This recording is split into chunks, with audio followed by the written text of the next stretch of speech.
When you hear the word grace, what comes to mind? For some, grace is a simple gesture like kindness or forgiveness. But when we talk about God's grace, we're talking about something so profound it can change our lives. In 2 Corinthians 12:9, God tells Paul, "My grace is sufficient for you, for my power is made perfect in weakness." Today, I want to share what it means to experience God's grace and why it's more than enough to carry us through our challenges. When we say God's grace is sufficient, we mean it's exactly what we need to meet life's demands and face its hardships. Grace is more than just God's kindness or forgiveness. It's His unmerited favor, strength, and support in our lives, even when we feel at our lowest. It's a reminder that no matter how overwhelmed or underqualified we feel, God's grace can fill every gap and make us whole.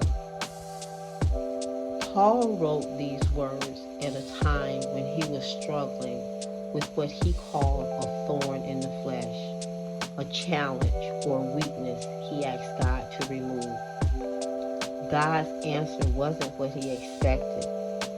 Instead of removing it, God told Paul that his grace was sufficient.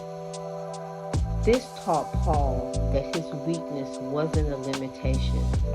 Rather, it was an opportunity for God's strength to shine through. We live in a world where we're constantly told to be strong and push through challenges on our own. But there are times when we reach the end of our strength, when we realize we just can't do it all. That's where God's grace steps in. It's a powerful reminder that we are not supposed to have all the answers or all the strength.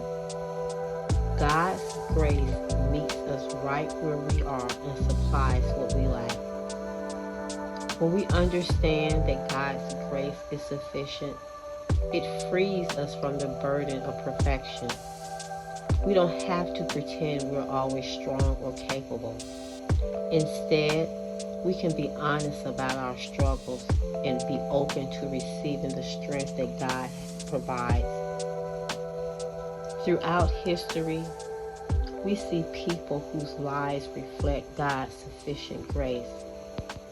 One example is Corinne ten Boom, who survived a concentration camp during the Holocaust.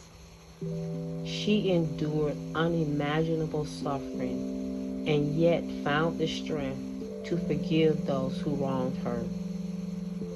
That was not her own strength, but God's grace at work, empowering her to forgive and share her story with others, bringing healing and hope. Even in our own lives, we might have seen moments when we didn't think we could go on, yet somehow found strength to keep going.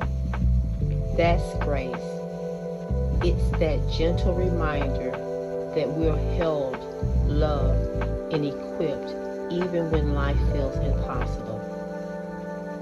So how do we experience God's grace as sufficient in our daily lives? First, it starts with letting go of the need to handle everything on ourselves.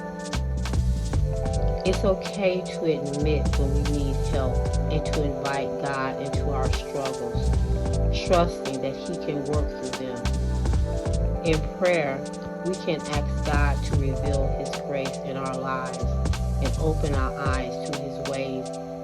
He is providing strength, peace, and support. We can also remember that God's grace doesn't run out. Each day, He gives us the grace we need for that day. We don't have to worry about tomorrow or dwell on yesterday. God's grace meets us in the present, one step at a time. This truth helps us live with peace and assurance that no matter what, His grace is always enough. So today, let's remember that God's grace is sufficient for us. It's the quiet strength that lifts us when we fall, the courage that keeps us going, and the love that surrounds us in every moment.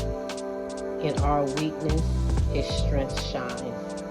So embrace His grace, trust in it, and let it remind you that you are never alone in life challenges.